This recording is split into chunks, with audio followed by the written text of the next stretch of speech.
Hi, I'm Matt with LevelSave.com, here with Dr. West Anthony. He has a PhD in everything. It's made up. I glued it onto my my refrigerator, and you can see it if you want to. And since we are a video game website, I'd like to talk to you about video game movies. Do you have one that stuck with you, or are they all garbage, as they mostly are? Well, I don't want to go so far as to say they're all garbage. I think a lot of them, that I've seen, or even the ones that I've heard of, like Doom. I never saw the movie, I never played the game, but I just heard bad things about them. Don't see it. Fair enough.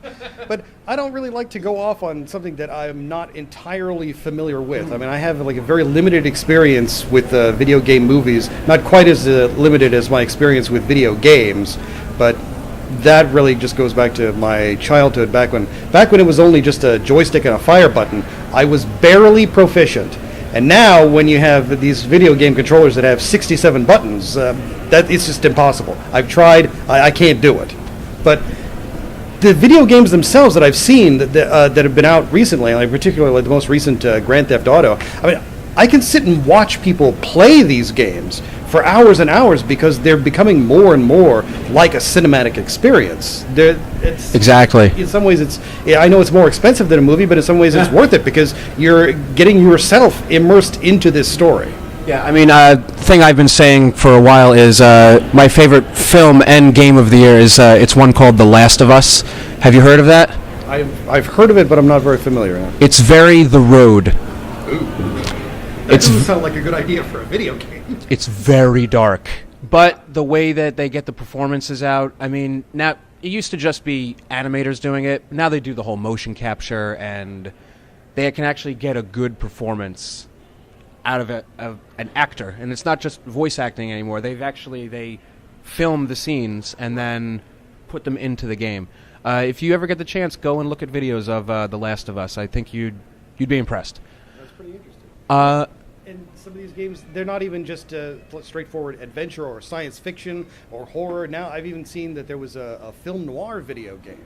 L.A. Noire. Yeah, and I remember I saw some behind-the-scenes stuff where they used motion capture. There was an actor from Mad Men, I think it was Aaron Staton. Yes, was in there. And that's just fascinating that they can turn film noir into a video game. That's, again, if I had the capability and the dexterity, that's a game I'd love to play.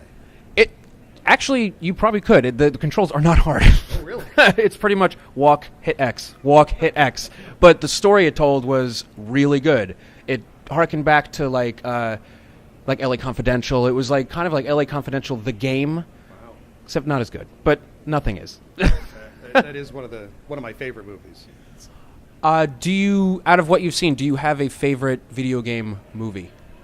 Gosh, honestly, I can't think of one. Name me some recent video game movies. I'm not even sure. Well, that's a good one. The funny thing is, I'll tell you a really weird thing when it happened a long time back, maybe 10, 12 years ago. There was a movie that I saw that I thought was based on a video game, and that it wasn't. It was called Ballistic: X versus Sever. I've seen it. Sylvester Stallone and Lucy Liu. Yes. And it's just the fact that they would throw in the names of the characters like we're all supposed to know who they are. It just made me think, oh, this must be based on a video game. Yeah. Because clearly everybody knows who X and Sever is except me, because I don't play the game. Nope, completely wrong. It was just something they made up. Well, some video game movies that I actually enjoy, there was a movie called Silent Hill. Came out like 5 years ago. Yes, the first one was good. For what it was doing. It represented the game well. The second one, stay away. I haven't seen the second one. Don't.